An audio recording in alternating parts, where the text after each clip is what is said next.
নমস্কার বন্ধুরা, আমার নতুন একটা রেসিপিতে আবারও সবাইকে স্বাগত জানিয়ে শুরু করছি আমার আজকের রেসিপি। আজকে তৈরি করে দেখাবো ভীষণ মজার একটি স্ন্যাক্স রেসিপি, যেটা চা বসিয়ে দিয়ে আপনারা 10 মিনিটের মধ্যেই কিন্তু তৈরি করে গরম গরম চায়ের সাথেও পরিবেশন করতে পারবেন। আবার ইভিনিং স্ন্যাক্স হিসাবে বাচ্চাদেরকেও বানিয়ে দিতে পারবেন। মাত্র একটা ডিম আর লাগবে 1 কাপ ময়দা। এত মজার একটি স্ন্যাক্স বা তেলে ভাজা কেক আপনারা তৈরি করে নিতে পারেন মাত্র 10 মিনিটে। আজকের রেসিপি না দেখলে বিশ্বাসই হবে না। এগুলো তৈরি করে কিন্তু বাচ্চাদের স্কুল টিফিনে কিংবা 8 থেকে 10 দিন স্টোর করেও রেখে খেতে পারবেন। চলুন তাহলে শুরু করি আজকের রেসিপি। প্রথমে এই রেসিপি তৈরির জন্য আমাদের লাগছে একটা ডিম, আর এটা একটা ডিম দিয়েই তৈরি করে দেখাচ্ছি। আপনারা কিন্তু ডিমের পরিমাণটা বাড়িয়ে কমিয়েও নিতে পারেন। এখানে নিয়ে নিচ্ছি 1/2 কাপ চিনি, এটাকে গুঁড়ো করে নিয়েছি। অবশ্যই করে এখানে চিনিটাকে গুঁড়ো করে নিয়ে ব্যবহার করতে হবে।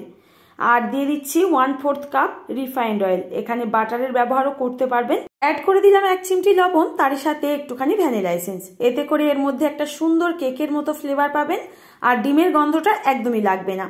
এবার এই কয়েকটা উপকরণ আমাদের বেশ কিছু টাইম নিয়ে কিন্তু ফেটিয়ে নিতে হবে।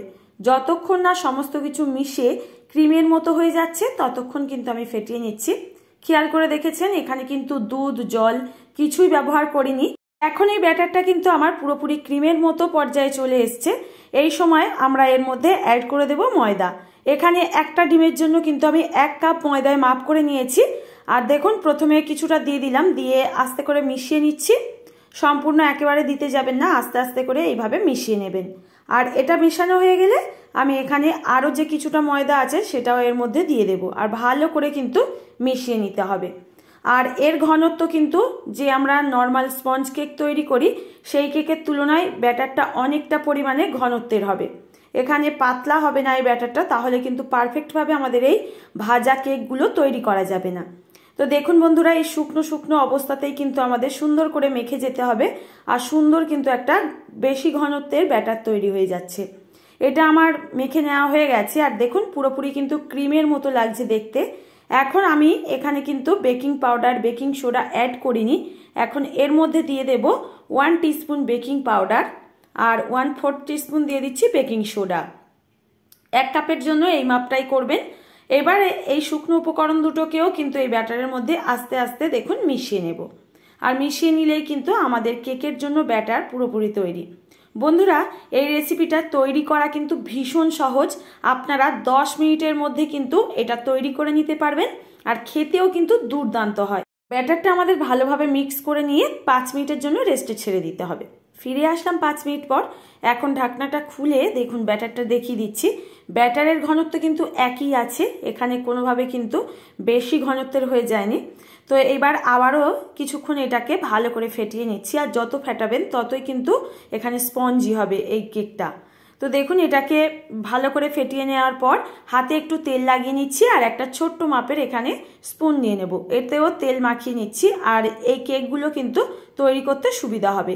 একই মাপে তৈরি করার জন্য এরকম স্পুনের মধ্যে তেল মাখিয়ে একটু করে ব্যাটার নিয়ে নেব হাতের মধ্যে। আর ভীষণ নরম থাকে, তো এই কারণে আপনারা তেলটা মাখিয়ে নেবেন, কোনোভাবে হাতে জড়িয়ে যাবে না। এভাবে হাতে একটু গোল শেপ তৈরি করে নিলেই আমাদের কেক রেডি। এদিকে আগের থেকে আমি তেলটা হালকা আঁচে বসিয়েছিলাম 1 থেকে 1.5 মিনিট, আর এই বুদবুদ ওঠা দেখেই বুঝতে পারছেন কতটা গরম হয়েছে তেলটা। একদম কিন্তু লো আঁচে এইভাবে 1 থেকে 1.5 মিনিট তেলটাকে গরম করে নেওয়ার পর আমি এখানে হাতের মধ্যে কেকের শেপগুলো তৈরি করে এক এক করে দিয়ে দিচ্ছি।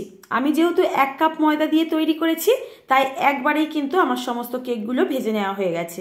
এখানে যদি কেকটা আপনারা বেশি পরিমাণে করতে চান অবশ্যই ডিমের পরিমাণ বাড়িয়ে দেবেন, আর এখানে ময়দাটাও বেশি করে নিতে পারেন। আর দেখুন এগুলোকে কিন্তু সঙ্গে সঙ্গে উল্টাতে যাবেন না, 2 থেকে 2.5 মিনিট এইভাবে রেখে দেবেন। রেখে দেওয়ার পর দেখবেন এগুলো সুন্দর একটা নিচের দিকে সোনালি রং চলে আসছে, তখনই কিন্তু এগুলোকে উল্টে দিতে হবে। সাথে সাথে যদি উল্টে ভাজতে যান তাহলে কিন্তু ভীষণ নরম থাকে, ভেঙে যাবে, কেকগুলো ভালোভাবে তৈরি হবে না।